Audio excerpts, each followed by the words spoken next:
భారత స్వాతంత్ర సమర యోధుడు భారత మాజీ రాష్ట్రపతి స్వర్గీయ నీలం సంజీవ్ రెడ్డి గారి 112వ జయంతి నేడు. స్వర్గీయ నీలం సంజీవ్ రెడ్డి గారు భారత రాజకీయాలలో ఒక విలక్షణమైన విశిష్టమైన రాజకీయ నాయకుడు. క్విట్ ఇండియా ఉద్యమంలో పాల్గొని 4 సంవత్సరాల పాటు దుర్భర జైలు జీవితాన్ని గడిపిన స్వాతంత్ర సమర యోధుడు ఆయన.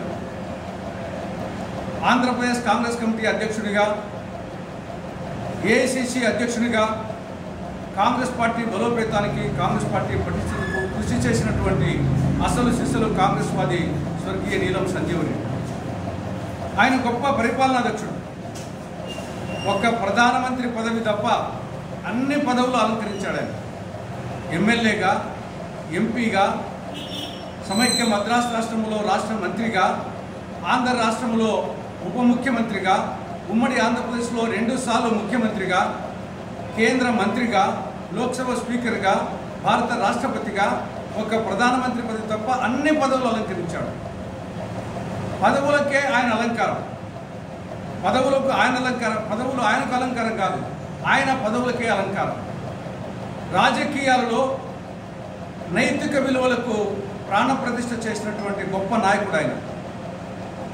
బస్సుల జాతీయకరణ విషయంలో సుప్రీంకోర్టు ప్రభుత్వానికి వ్యతిరేకంగా వ్యాఖ్యలు చేసినందుకు ఆంధ్రప్రదేశ్ ముఖ్యమంత్రి పదవికి రాజీనామా చేసి రాజకీయాల్లో పదవుల కంటే నైతిక విలువలు గొప్ప అని చాటి చెప్పినటువంటి నీతివంతుడు స్వర్గీయ నీలం రాజశేఖర రెడ్డి గారు.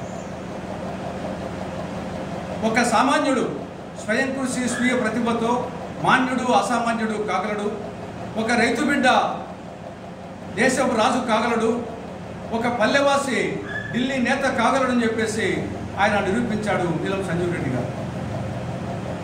శ్రీశైలం రిజర్వాయర్, నాగార్జున సాగర్, వెంకటేశ్వర విశ్వవిద్యాలయం, ఇవన్నీ కూడా నీలం సంజీవ్ రెడ్డి గారి మానస పుత్రిక. నిక్కమైన మంచి నీలం ఒక్కటి చాలు, తలుకు వెలుకురాలు తట్టెడేలా అని మహాకవి వేమన చెప్పినట్టు ఒక నికార్సైన నిక్కచ్చినటువంటి నీలం లాంటి వాడు నీలం రాజశేఖర రెడ్డి. ఔషధ మొక్కల్లో శ్రేష్టమైంది సంజీవని మొక్క. అదేవిధంగా రాజకీయ నాయకుల్లో శ్రేష్టమైన వ్యక్తి, శ్రేష్టమైన నాయకుడు నీలం సంజీవ్ రెడ్డి. ఆయన జీవితం ప్రతి ఒక్కరికి ఆదర్శం, అనుసరణీయం, మార్గదర్శకం, స్ఫూర్తిదాయకం.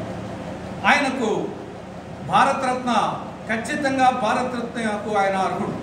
ఇప్పటికే చాలా ఆలస్యమైంది. కేంద్ర ప్రభుత్వం సంజీవ్ రెడ్డి గారికి భారతరత్న ఇవ్వాలని, రాష్ట్ర ప్రభుత్వం కూడా ఆ కోణంలో కృషి చేయాలని విజ్ఞప్తి చేస్తున్నాం.